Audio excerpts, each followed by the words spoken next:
জাতীয় নাগরিক কমিটির সদস্য পদ পেয়েছিলেন আগেই, এবার কমিটির বড় পদ পেলেন বৈষম্য বিরোধী ছাত্র আন্দোলনের অন্যতম সমন্বয়ক ও জুলাই শহীদ স্মৃতি ফাউন্ডেশনের সাধারণ সম্পাদক সার্জিস আলম। তাকে মুখ্য সংগঠক করে আনুষ্ঠানিক ঘোষণা দিয়েছে জাতীয় নাগরিক কমিটি।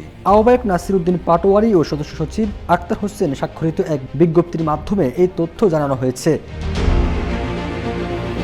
ফ্যাসিবাদী ব্যবস্থার বিলোপ ও নতুন রাজনৈতিক বন্দোবস্ত বাস্তবায়নের কার্যক্রমকে সম্প্রসারিত করার লক্ষ্যে জাতীয় নাগরিক কমিটির কেন্দ্রীয় সদস্য সার্জিস আলমকে কেন্দ্রীয় মুখ্য সংগঠক পদে মনোনীত করা হলো। Double million offer, Walton fridge কিনে পেতে পারেন 20 লক্ষ টাকা, রয়েছে কোটি কোটি টাকার নিশ্চিত উপহার। সেখানে আরো বলা হয়, জাতীয় নাগরিক কমিটির বর্ধিত সাংগঠনিক কাঠামোতে নাসির উদ্দিন পাটোয়ারি আহ্বায়ক, আক্তার হোসেন সদস্য সচিব, সামান্ত শারমিন মুখপাত্র ও সার্জিস আলম মুখ্য সংগঠকের দায়িত্ব পালন করবেন।